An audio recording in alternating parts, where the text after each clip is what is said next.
Assalamu alaikum. Welcome to the Review Show. Today we have our honorable guest Aldar Shabir. अस्सलाम वालेकुम, कैसे हैं वजार? अल्लाह का शुक्र, आप सुनाएं। अल्हम्दुलिल्लाह। तो इस वीडियो में हम बात करेंगे बैकलैश जो फ्रांस में हुई है, इसके बारे में आप क्या कहते हैं? देखिए, सबसे पहले मैं तो आपको थोड़ा सा लेके चलूँगा। लास्ट नाइट हुई WWE Backlash in France, and उससे पहले I will take you back to SmackDown. So a night before the backlash happened at the very on stadium in Lyon, France. और जब स्मैकडाउन हुई, बहुत बेहतरीन स्मैकडाउन थी, और जो क्राउड देखने को मिला लास्ट ईयर, एनर्जेटिक क्राउड था, इलेक्ट्रीफाइंग था। अच्छा। और लास्ट ईयर जो पोर्टोरिको में हुई बैकलैश, वो एक ऐसा उन्होंने एक बेंचमार्क क्रिएट कर लिया था कि आई ऑलवेज थॉट कि ये कभी भी नहीं टूटने वाला, but the last night crowd was amazing and their slogans and their chants were over the roof. उस पहले कि मैं आपको स्मैकडाउन पे लेके चलूं, तो स्मैकडाउन का जैसे कि किक ऑफ हुआ, हमने देखा कि अब जो ब्लड लाइन की स्टोरी चल रही है ना बजाज, मैं आपको बताऊं, वो इस टाइम पे सीलिंग तोड़ने वाली है। ब्लड लाइन में अब आप देखें टैमा टोंगा और सोलो सिकोवा। फिर मैं आपको बैकलैश के साथ बताऊंगा कि हुआ क्या है ब्लड लाइन की स्टोरी के साथ, जिसमें कि पॉल हेमन अब इन्वॉल्व हैं, लेकिन वो डर रहे हैं। पॉल हेमन ऐसे डर रहे हैं कि पॉल हेमन अब कुछ चीजों से पीछे हट रहे हैं, ठीक है, क्योंकि अब उनकी टीम ऐसे बन चुकी है कि वो इस चीज से घबरा रहे हैं। अब स्मैकडाउन में हमने देखा कि पॉल हेमन ने बताया निक एल्डिस को कि I haven't talked with Roman Reigns since WrestleMania, और ड्रॉ में से पुल बैक करने वाला भी मैं ही था, और रोमन रेंस ने अपने आप को वहां से विड्रॉ नहीं किया था।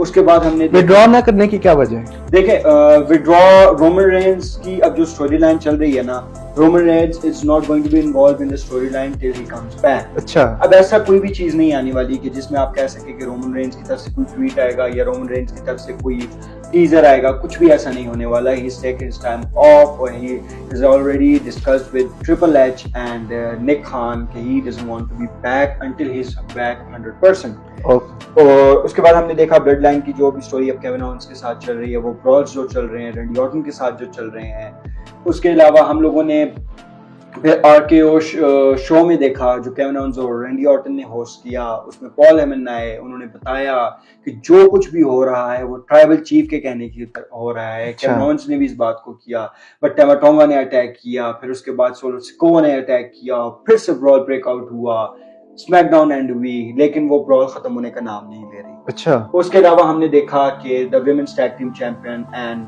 Tiffany Stratton versus Naomi Belle, the WWE champion, Bianca Belair and Jade Cargill. एक अच्छा मैच हुआ, उसमें हम लोगों को एक टीजर मिल गया था कि क्या होने जा रहा है फ्यूचर में और क्या होने जा रहा है कल एट बैकलैश। हमने देखा कि फ्यूचर में Bianca Belair is setting her eyes on the WWE Championship. Not that WWE Championship. हाँ जी, और ये नहीं सिर्फ, इसके अलावा she is going to turn heel on Jade Cargill. हमें ऐसा लग रहा था Jade Cargill जो होंगी वो heel turn करेंगी, बट ऐसा नहीं है। अब Bianca Belair is 100% over the roof, और हमें लगेगा कि हमें पता है कि अब वो heel turn की तरफ जाएंगे। अच्छा। एंड वही हुआ, टिफनी की परफॉर्मेंस सबसे बेस्ट थी, बट मैच एंड हुआ and the babyface were victorious. उसके अलावा हमें the Author of Pains versus the New Catch Republic देखने को मिला। न्यू कैच की तरफ से जो पोटेंशियल, जो high fly moves outside the ring हुए, जो ऑडियंस बहुत इससे जो है वो इतनी अट्रैक्टिव ऑडियंस थी, लेकिन इस ऑडियंस में आपने देखा होगा कि कितने they get what they pay। हाँ, अल्हम्दुलिल्लाह, मतलब ऐसा रिस्पांस आज तक नहीं मिला। लेकिन उसमें भी मैं एक बात, आपकी इस बात से मुझे याद ही मैं ऐड करना चाहूंगा कि the Author of Pain when they made their entry with Karrion Kross, कोई रिएक्शन नहीं था। अच्छा। Crowd was so chill, they were so calm कि ऐसा लग रहा था कि कोई बंदा नहीं है स्टेडियम में। हालांकि जब रैंडी ऑर्टन आए, दे sang along his entire theme बिल्कुल ऐसे ही था। उसके अलावा कोडी रोड्स की एंट्री में उसका थीम, हर एक की एंट्री में, लेकिन आर्थर ऑफ पेन को वो रिएक्शन अभी तक नहीं मिल रहा जिसकी तवक्को की जा रही थी। मैच हुआ, इसकी क्या वजह? इसकी वजह ऐसा है ना वजह कि जब 2020 की रिलीज हुई थी, Karrion Kross was release in the first pay cut, तो बजट कट स्टोरी जो हुई थी, उसके बाद उसको वापस लेके आना 2021 एंड 2022 में कोई पॉप नहीं था। वो क्राउड के साथ इंटरेक्ट नहीं कर पा रहे। बेबी फेस जो होगा उनका क्राउड के साथ मैच कर जाएगा, लेकिन हील उनका क्राउड के साथ इंटरेक्ट नहीं हो पा रहा, अच्छा जिसकी वजह से अभी तक रिस्पांस नहीं आया। ओ, फिर उनकी इन्वॉल्वमेंट हुई रिंग के बाहर, जिसकी वजह से न्यू कैचपर रिपब्लिक को मैच कॉस्ट हुआ। स्कारलेट ने भी इन्वॉल्वमेंट की और वो लोग इस मैच को जीत चुके थे। उसके अलावा हमें देखने को मिला कि अब एले नाइट का मैच हुआ एंगल के साथ, द मेंबर ऑफ लिगाडो डेल फैंटास्मा, और एले नाइट की परफॉर्मेंस बहुत जबरदस्त थी and he is definitely coming for a championship, whether it's the United states championship, whether it's the you can say intercontinental championship, or in the very near future he will be one of the contenders for the WWE undisputed championship। LA Knight का match हुआ, LA Knight वो match जीते। आपकी नजर में सबसे जो best match हुआ है इस पूरे भी उसमें जो ये हुआ था बैकलैश में, स्मैकडाउन की में अगर आप बात करें तो उसमें जो मैच देखने के काबिल था वो डेफिनेटली मेरी तरफ से था एले नाइट का, क्योंकि अच्छा। वुमेन्स मैच एक्सपेक्टेड था जिसकी तरफ, लेकिन परफॉर्मेंस की बात करें, एमवीपी की बात करें तो शी वाज टिफनी स्ट्रेटन। अच्छा की बात करते हैं हम लोग बैकलैश इन फ्रांस की, के उसमें वो क्या हुआ था, आपके क्या तासुरात थे आपने जब देखा किक ऑफ को? तो देखें किक ऑफ का आपको पता है Cameron and Randy Orton versus the bloodline of Solo Sikoa and Tama Tonga. Match का हमें पता था कि जो ब्रॉल चल रही थी फॉर द लास्ट 2 वीक्स, हमें पता था एक बैंगर होने वाला है, वो बहुत जबरदस्त मैच हुआ। I had the privilege to rate। Viewers को बताएं बैंगर क्या होता है? अच्छा, बैंगर का मतलब ये है कि ऐसा मैच हो जिसमें आपको लगे कि हड्डियां टूट गई हैं, अच्छा, जिसमें ऐसा लगे कि गोश्त फट गए, ओ, मीट स्लैप्स मीट की जो बात होती है वो उसे बैंगर कहा जाता अच्छा, है। अच्छा, बैंगर उससे होता है जो तवक्कुआत से ज्यादा मिलता है। अच्छा अच्छा, तो पता था कि होने वाला है और बहुत जबरदस्त मैच हुआ। अल्हम्दुलिल्लाह मुझे जो बात सबसे बेहतरीन लगी, रैंडी ऑर्टन की जो नेक बैक इंजरी है वो उसमें इंटरफेयर नहीं कर पा रही थी। इसका मतलब यही है कि जो एंटायर मैच वो इससे पहले वो था वो सेल कर रहे थे उसको और he was not injured. Match हुआ, मैच बड़ा जबरदस्त था। इसमें अब रेफरी की तरफ से बहुत बेहतरीन रेफरिंग की गई है, क्योंकि अब इंटरफेरेंस होने जा रहा था टेमालोहो का, यानी कि द ब्रदर ऑफ टमाटोंगा, तो उनका इंटरफेरेंस होने जा रहा था एंड ही वाज लेट। अच्छा, वो रिंग के नीचे से निकल के आएंगे, लेकिन वो ऑलमोस्ट 1.5 सेकंड लेट थे, but the spot they missed but the referee didn't. और रेफरी ने बहुत बेहतरीन अंदाज से, कैमरामैन ने तो उसे छुपा लिया था, लेकिन रेफरी ने बहुत बेहतरीन अंदाज से खुद को नीचे की तरफ पुल करने की कोशिश की एंड लोहा वाज देयर। और हमें पता चल गया कि इस टाइम के ब्रदर की इंटरफेरेंस हो गई and he was back to WWE after 10 long years. Last time he was on screen. Crowd का क्या रिएक्शन था उस वक्त? Crowd was expecting Jacob Fatu, अच्छा, but he was not there. अच्छा, Jacob appear नहीं हुए, वो एक्सपेक्ट कर रहे थे Jacob आएंगे और इंटरफेरेंस करेंगे ब्लड लाइन की स्टोरी में, लेकिन टेमा को देख के टोंगा को भी लोहा के साथ वो मुतमईन थे कि ब्लड लाइन एक अच्छी तरफ जा रही है। इंटरफेरेंस के बाद ब्रॉल हुई and solo Sikoa and the blood line were victorious, क्योंकि उससे ब्रॉल से पहले ही, मैच स्टार्ट से पहले ब्रॉल हुई और निक एल्टिस आया रिंग साइड के अब ये मैच नो डिस्क्वालिफिकेशन होने जा रहा है, जहां पे मुझे पता चल गया था इन्वॉल्वमेंट लाजमी होगी। आपको कैसे पता चले? देखिए, अब अल्हम्दुलिल्लाह 15-17 साल से मैं रेसलिंग देख रहा हूँ। अच्छा। मैं रेसलर्स के स्टेडियम में, रिंग में, पेरेंट्स, उनका क्राउड रिएक्शन मुझे पता चल जाता है। यानी कि आप हर एंगल से हर चीज को ऑब्जर्व कर रहे हैं। लाजमी बात है, अब अगर रेसलिंग ऑब्जर्वर बनना है तो आपको ऑब्जर्व करना पड़ेगा। मैं अब मैच को, मतलब कि बैक के ऊपर जो थीम चल रही है वो हाँ, आप उसको भी कंक्लूड कर रहे उसको हो? स्टडी नहीं करके बगैर ना हो जाता आप बिल्कुल भी नहीं समझ अच्छा। सकते कि रेसलिंग कैसे होने जा रही है, क्योंकि अब मैं रेसलिंग देख यानी रहा कि हूँ। जो मैच होने जा रहा है आपको आइडिया होता है इस बारे में कि ये हाँ, इसकी ending क्या होने स्टोरी जा लाइन ये है। हाँ, अब स्टोरी लाइन आपको भी पता चल जाएगी ना, अच्छा। जिस जब आपको समझ आ गई कि रेसलिंग की स्टोरी लाइन जो होती है सबसे ज्यादा मैटर करती है ना, तो आपको रेसलिंग का मजा आएगा और फिर आप उस रेसलिंग के मैच को एंजॉय नहीं करेंगे, आप उस स्टोरी लाइन को एंजॉय करेंगे। अब जो द ब्लड लाइन लेकिन ये लाइन चल रही है जो मेन चीज देखने की होगी, आप उस स्टोरी को फॉलो कर रहे होंगे, उस बिल्कुल, स्टोरी। अब स्टोरी लाइन ब्लड लाइन की चल रही है फॉर ऑलमोस्ट 2 years। अच्छा, Roman Reigns is gone, J Uso is gone, Jimmy Uso is gone, the rock is gone. जब इन 3 का कमबैक होने वाला है, जे उसो तो अब एक सेपरेट स्टार बन चुके हैं एज अ बेबी फेस। अच्छा, लेकिन when the rock, Roman Reigns and Jimmy Uso will come back, वो रिएक्शन WWE की हिस्ट्री में किसी को नहीं मिलने वाला। अच्छा, ये जो 2 ग्रुप्स हैं इसमें कौन सा आपको फेवरेट है और जो मेन, मतलब इसमें कौन सा? 5 साल से अब मैं किसी को भी फेवरेट नहीं बना रहा। अच्छा। क्योंकि जब आप ऑब्जर्वर बन जाते हैं तो आपको दोनों को ऐसे ही देखना पड़ता है कि वो एक ही तरह से हैं। अब लाजमी बात है, हर कोई बेबी फेस। नहीं, आप टाइमलाइन में किसको रखना चाहते हैं? मैं- वो तो कुछ बताइए टाइमलाइन में। देखें, अगर केविन ओवेंस की परफॉर्मेंस की बात की जाए ना, तो नरिश जैसे केविन ओवेंस हो रहे हैं। रैंडी ऑर्टन तो for last 20 years, for last 2 decades is amazing, the youngest WWE champion in history। लेकिन केविन ओवेंस जैसे नरिश हो रहे हैं और द ब्लड लाइन स्टोरी से हमें जो सोलो सिकोवा की इमेज अभी बनते हुए नजर आ रही है, अच्छा। जो उसका रिकॉर्ड था last time when he won a match was against John Cena at Crown Jewel in Saudi Arabia। उसके बाद 40 मैच हारे, फिर ये वाला मैच जीत गए। तो अब सोलो सिकोवा की जो बॉडी बनती हुई नरिश होती हुई नजर आ रही है ब्लड लाइन स्टोरी से लेते हुए, मुझे बहुत अमेजिंग लगता है। इस पूरे जितना भी ये जो इवेंट हुआ था बैकलैश, इसमें जो ओवरऑल प्रोडक्शन है उसके बारे में आप क्या बात करते हैं? देखिए प्रोडक्शन तो अब आपको मैं बताता चलूं कि जब से टीकेओ ग्रुप ने टेक ओवर किया है, they are always curious about the money they are generating for the event. अच्छा। Let me tell you one thing कि the last this week SmackDown was the highest crossing gate in WWE history for arena show. मतलब Wow. कि एक SmackDown से उन्होंने 3.8 million dollars कमाए हैं, Wow, जो कि आज great. तक उन्होंने अरीना इवेंट से नहीं कमाए। तो फ्रांस का इवेंट प्रोडक्शन के लिहाज से उन्होंने स्टेज छोटा रखना था, सीट ज्यादा एडजस्ट करनी थी। अच्छा, मेरा आपसे एक क्वेश्चन है कि एवरेज जो स्पेक्टेटर है वो कितना मतलब के पे करेगा इस इवेंट को लाइव देखने के देखिए लिए? फ्रांस में जो इवेंट हुआ बहुत महंगा था। अच्छा। अब आपको मैं बताता चलूं, अगर कि स्टेडियम में बंदे कितने बैठे हैं तो 11,000, 11,000। और जो ग्रॉस हुई है वो भी 3.8 मिलियन। अब ये सर बताया ना कैटेगरी वाइज के भाई इसका ये है, इसका ये है। एटलीस्ट अगर आप कहें ना तो एटलीस्ट 500 यूरोस उनके 500 दो इवेंट उनको, क्योंकि कॉम्बो में टिकट बाय करने पड़े हैं उन्हें। अच्छा, तो combo 500 यूरोस एटलीस्ट जो मिनिमम अमाउंट थी they have to pay to get into the arena. अच्छा। और उसके बाद पे वीआईपी जो हो जाते हैं, बॉक्सेस जो हो जाते हैं, जो पासेस मिलते हैं आपको जिससे आप सुपरस्टार्स के साथ इंटरेक्ट कर सकते हैं, दे स्टार्टेड फ्रॉम 700 और 1100 यूएस डॉलर्स, और आप कह सकते हो to be very specific 1000 euros. बहुत ही अच्छे तरीके से आपने इस चीज को एक्सप्लेन किया है हमारे व्यूज के लिए। तो अभी हम बात करते हैं WWE वुमेन्स चैंपियनशिप्स के बारे में। देखें मैच जो था, अगर इसको थोड़ा सा और टाइम दिया जाता, प्रोडक्शन बहुत बेहतरीन थी, प्रोड्यूसर्स ने अपनी पूरी जान लगा दी इस मैच के लिए। और मैं आपको आगे चल के बताऊंगा जब MVP और the match of the night कौन सा था।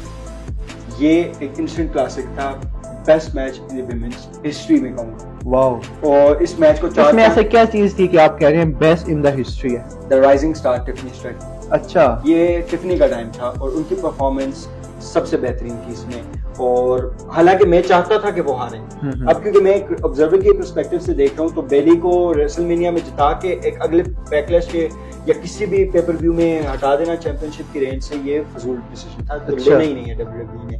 मुझे पता था कि नाओमी ने और स्टिफनी ने हारना है, लेकिन जो मैच की तवक्को की जा रही थी उससे बहुत बेहतर था। ये भी एक बैंगर था। स्टिफनी की परफॉर्मेंस बहुत बेस्ट थी।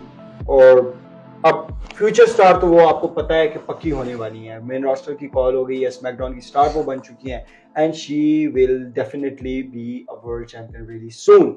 लेकिन अब आपको मैं बताऊं कि इसके साथ साथ हमें नाओमी जब से TNA से वापस आई हैं, इम्पैक्ट रेसलिंग से वापस आई हैं, उनकी परफॉर्मेंस बहुत बेस्ट है। फिर वुमेन्स मैच में उनको इंक्लूड करना, एक सिंगल्स मैच को 3-वे कर देना, ट्रिपल थ्रेड मैच कर देना, ये स्ट्रेटेजी ट्रिपल एच की गोरिल्ला पोजीशन की वजह से, इसी वजह से थी क्योंकि Naomi was just amazing and she was like कि अब अगली स्टार्स में वो भी शुमार हो चुकी हैं ब्लैक वुमेन्स में, बियांका बेलेयर और जेट कार्गिल के साथ। तो बहुत बेहतरीन मैच था। और जो रोल पिन करके बेली ने नाओमी को पिन किया, उससे हमें यही पता चल रहा था कि कैरेक्टर तीनों के मजबूत रहने वाले हैं। बाय बैरिकेड्स पे मारना, टिफनी, बेली, इनके आपस की बॉडीज को तोड़ने की कोशिश करना, तो बहुत बेहतरीन मैच था। और बेली का जीतना जो था वो एक्सपेक्टेड था। यानी कि जो स्क्रिप्टेड था वो आउट ऑफ ऑर्डर था या बेस्ट था? नहीं, बेस्ट मतलब इससे बेहतरीन स्टोरी लाइन।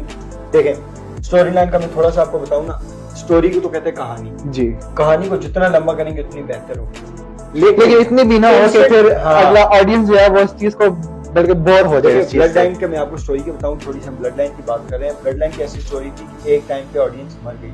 अच्छा। लेकिन आज स्टोरी को 2.5 साल हो गए और we want more of you bloodline. देखें बेसिकली चीज ये इधर से मैं आपसे पूछता हूँ कि जो ऑडियंस जो आती है मतलब कि रिंग में मैच वगैरह देखने के लिए, तो वो तो स्टोरी लाइन जो होगी, जो उनके सामने उस चीज को बयान किया होगा, वो उसकी स्टोरी को ही देख के आएगी ना, उनके अंदर वो पैशन होगा कि उस चीज को फॉलो करेंगे। बिल्कुल। देखिए रेसलिंग आपके साथ में कभी डिटेल में वीडियो में आपको बताऊंगा, रेसलिंग एक पैशन हो चुका है। पैशन हो लोगों को जिनको पसंद है वो इसको, ये जो कहते हैं फेक है और ये है वो, लेकिन घर में ट्राई नहीं करनी, घर में ऐसे ही डू नॉट ट्राई, और डिस्क्लेमर वो भी चलाते रहते हैं। तो पैशन है स्टोरी लाइंस को चलाते हुए, और कम वक्त में स्टोरी लाइन डेवलप करना वो ट्रिपल एच से सीखे। और जैसे उन्होंने ट्रिपल थ्रेट की स्टोरी लाइन बना के इस मैच को प्रेजेंट किया, इट वाज जस्ट सरप्राइज कर दिया। हाँ, सरप्राइज कर दिया बिल्कुल ऐसे। बड़े बेहतरीन अंदाज से आपने इस चीज़ को डिस्कस किया। अभी हम अपनी बात को लेके चलते हैं डेमन प्रीस्ट वर्सेस जे यूसो। वर्ल्ड हैवीवेट चैंपियनशिप का मैच था, बिल्डअप रेसलमेनिया के बाद ही हो चुकी थी और हमें नंबर 1 कंटेंडर मैच जब उनका Bronson read, Drew McIntyre and he was also involved in the match. J Uso का जीतने के बाद हमें पता था कि मैच बहुत बेहतरीन होने वाला है। फिर द जजमेंट डे के साथ उनकी स्टोरी लेके चलना, जेडी मैकडोना को पंचेस लगना, हर जेडी मैकडोना की करना। डेविन प्रीस्ट बता चुके थे टू द जजमेंट डे कि you will not come for the aid of mine, आप लोगों ने बिल्कुल नहीं आना, मैं जेसो को अकेला हैंडल करूंगा। मैं कर सकता हूँ जी, बिल्कुल। डेविन प्रीस्ट जो हैं वो ऐसे कैरेक्टर, ऐसा गिमिक डब्ल्यूडब्ल्यूई ने उनको दिया हुआ है कि he can sort out any kind of a problem for himself. He doesn't need any kind of a help from his own faction.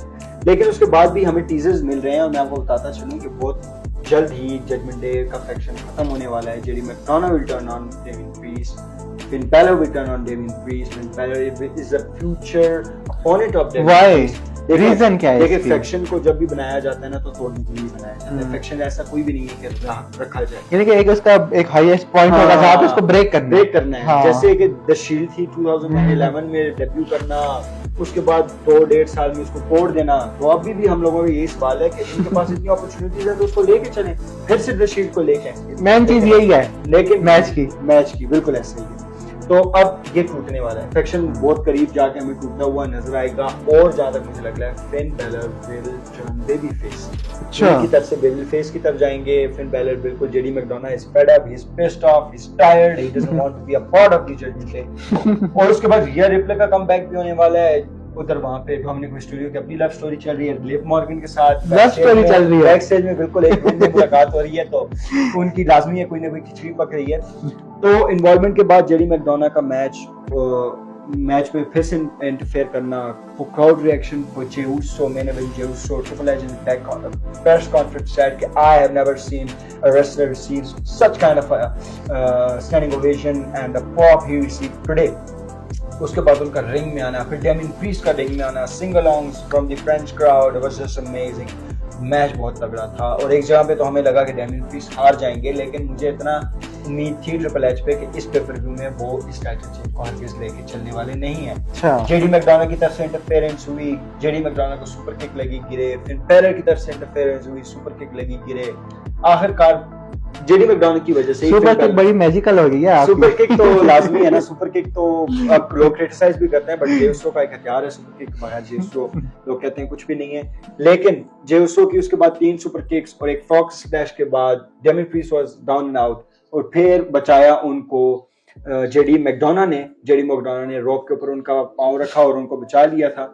और उसके बाद फिन बैलर का इंटरफेरेंस वगैरह के बाद भी डेमिन प्रीस्ट डिडंट रियलाइज कि जेडी मैकडोना थे जिसकी वजह से वो ये मैच जीते थे। उसके बाद उन दोनों ने अटैक करने की कोशिश की जेउसो को, but Damian Priest stopped them and said कि I don't need you, why are you here when I told you do not interfere. तो अब हम बात करेंगे वुमेन टैग टीम चैंपियनशिप के बारे में। देखें, एक्सपेक्टेड था जेड कारगिल और बियांका बेलेयर का जीतना, और जो स्टोरी लाइन चलती आ रही है और उनका डैमेज कंट्रोल का ड्राफ्ट में हिस्सा बन जाना WWE मंडे नाइट रॉ का, इंफॉर्मेशन थी कि ये टाइटल लूज करने वाली हैं, ऑल्दो कि दे वर फ्री एजेंट्स, बट हमें पता था कि ये टाइटल लूज करेंगे। और उसके बाद जो इनकी केमिस्ट्री चल रही है Jade Cargill and Bianca Belair की, आई थिंक कि ये वुमेन्स टैग टीम चैंपियनशिप के लिए आफ्टर वेरी लॉन्ग टाइम जो कर्स चल रहा था, जो भी सुपरस्टार जीत रहा था इंजर्ड हो रहा था, उसके बाद ये बहुत बेहतरीन होने जा रहा है।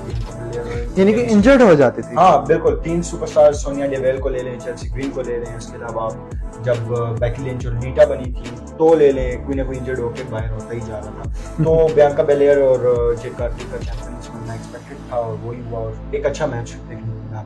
अब हम बात करेंगे अनडिस्प्यूटेड चैंपियनशिप के बारे में। जी, अगर इसके बारे में देखें, बात करें AJ Styles versus Cody Rhodes for the WWE undisputed championship, एक बेंगर ये भी एक्सपेक्टेड था। अच्छा, कि दोनों TNA की हिस्ट्री इनकी देख लें, उसके बाद दोनों की न्यू जापान की रन देख लें, और फिर हमें पता था कि दोनों अटलांटा जॉर्जिया से होने वाले हैं, तो इनका मैच बहुत क्लासिकल होने वाला है। फिर जो लास्ट नाइट स्मैकडाउन पे चीज़ हुई थी जिसमें हमने देखा कि दोनों ने ट्विस्ट साइन की कोशिश की, लेकिन कोडी रोड्स को स्लैप मारा था। स्लैप? हाँ बिल्कुल, ही स्लैप अगेन। एजे स्टाइल्स ने दोबारा से कोडी रोड्स को दोबारा धप्पड़ पड़ा, पहले रॉक की तरफ से और इस बार एजी स्टाइल्स की तरफ से, तो ये मैच एक क्लासिकल होने वाला था। ये सरप्राइजिंग था? सरप्राइजिंग नहीं था, अच्छा। एक्सपेक्टेड था कि कोडी रोड्स के कैरेक्टर के साथ कुछ ना कुछ फबल करने वाले हैं, अच्छा, पिकल हो अच्छा। जाएंगे यहाँ पर आके अच्छा। WWE मैनेजमेंट, और उसके बाद फिर उनकी क्राउड से एंट्रेंस और क्राउड का रिएक्शन जो पॉप था, जो उसके बाद भी रिंग अनाउंसर का नाम लेने से पहले तक वो छोड़ ही नहीं रहे थे, वो गाना उनका चल रहा था और वो उसको कंटिन्यू सिंग अलोंग कर रहे थे। उसके बाद मैच हुआ, बहुत ज़बरदस्त मैच था और इस रात का सबसे बेहतरीन मैच यही था, और मैं चाहता था कि ये मैच थोड़ा सा और लंबा चलता जिसमें हमें परफॉर्मेंस देखने को मिलती कि क्या कुछ और ये कर सकते थे, लेकिन क्रॉस रोड्स हुए, उसके अलावा फिनोमिनल फोर आर्म्स हुई, 450 स्पैशेस हुए, मून सॉल्ट, सब कुछ था। AJ Styles tried his best to overcome Cody Rhodes, लेकिन ऐसा नहीं हुआ। उसके अलावा जो एक first count pay kickoff किया था कोडी रोड्स ने वो हैमर के ऊपर, मैं सोचता हूँ कि वो नहीं होना चाहिए था। एक बोस्ट बनी एक सुपीरियर करने के लिए कोडी रोड्स को, एजे स्टाइल्स को इतना वीक नहीं किया जा सकता था। उसकी 3 तक काउंट जानी चाहिए थी, लेकिन एक पे ही काउंट डाउन को रोक देना, कोडी रोड्स ने ये सोच लिया था कि अब मैंने अपने यहाँ से कैरेक्टर बनाना है। फिर उसके बाद अच्छा, रोक दिया गया काउंट? हाँ, उसके बाद डिजास्टर किक्स और टॉप डिजास्टर किक लगने के बाद एक ही क्रॉस रोड के साथ एजे स्टाइल्स को हरा देना, इस चीज़ की कंफर्मेशन थी कि भाई हाँ, अब कोडी रोड्स का कैरेक्टर जो है वो बहुत बेहतरीन होने वाला है। तो ये थे अंजाज जो हमसे बात कर रहे थे, डिस्कस कर रहे थे। आपका बहुत शुक्रिया। नाज़रीन, अगर आप इसके बारे में अगर आप फॉलो करना चाहते हैं तो दी रेड व्यू शो को फॉलो करें। बहुत शुक्रिया।